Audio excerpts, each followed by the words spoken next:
What is the most horrific horror story you know with Jinns? There's a lot. There's a lot. There's a lot. Um, I'll tell you the worst story because the guy was so stupid. He wanted to see Jinn badly. So he followed a book that he found on how to see Jinn. And the book said that you have to say certain incantations, but before you say them, you have to, for 40 days, not see light, not purify yourself from najasa. At any given time, you have to have some urine on you. Not ever make tahara, make wudu, not pray, and not utter the word Allah or hear the Quran or even hear the word of Allah. And this fool did it. He said, I wanted so badly to see what the jinn looked like. So this man sacrificed salah for that. That's why I say this is a horror story, because that's the worst thing that could happen, is to abandon your deen like that. So he goes into the basement of his house in Jordan and he tells his wife, you slip me food at night only. Nobody talk to me. And she's like, okay, this is crazy, but what can I do? She should have, right? She slips him food every night and he's just in the darkness saying these things that are in the book, which is incantations to attract the jinn.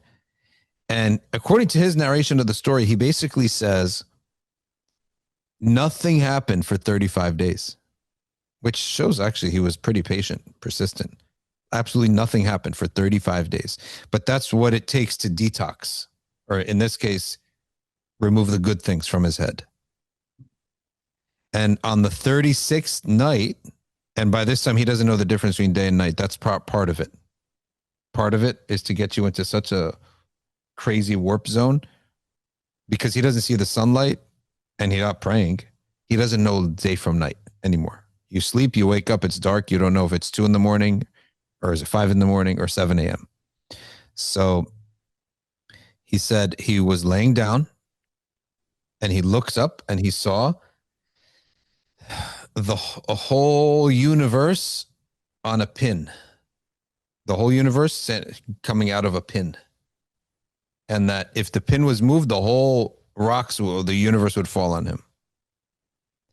So he got really scared.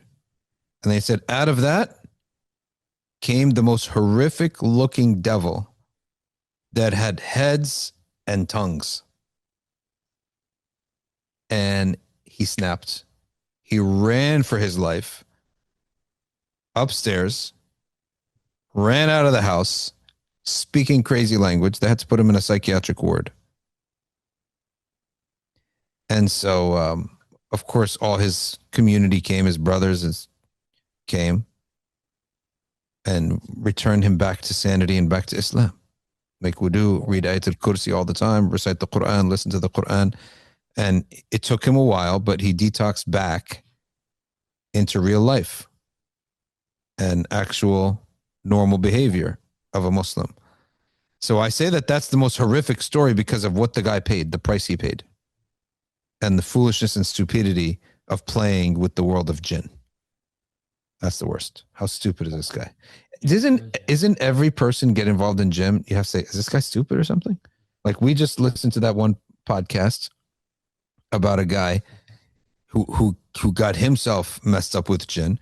The whole thing, it's like, I don't know if I feel sorry for you. You can make stupid decision after stupid decision after stupid decision. And it's hard to get yourself in the world of jinn. You have to sort of, either someone does a spell on you, but to you get yourself in the world of jinn, Allah will put in front of you so many barriers for your protection. You have to go out of your way and off your deen in order to get involved with the world of jinn.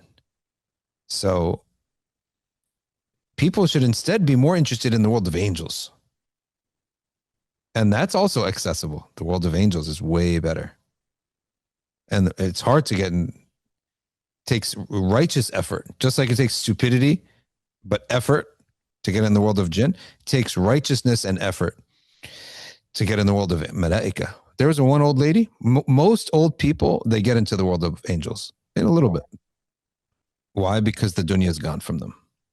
Then the akhirah is coming. There was one old lady, a regular grandma from Alexandria, Egypt.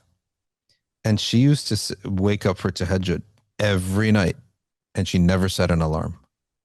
But she would pray tahajjud every single night. And when her family said, how do you get up without an alarm? Your body's, she said, no, malaika come and they knock on the headboard. I hear 3 knocks on the headboard. Yep. And she reached such a point of nearness to that world that she would talk to them. She would say, I had a long day, 5 more minutes. And then they would knock again. 3 times, knock, just like sunnah. 3 knocks on the headboard of the bed. And she would get up, pray tahajjud. When I told you about spiritual life, this is what we're talking about, spiritual life. And she would be so filled with happiness. Her heart is so filled. The rest of the day she spent doing whatever the family stuff is doing. And you just see an old lady, but she's the happiest person in the town, right? And the wisest and the closest to Allah because she prays night prayers every day.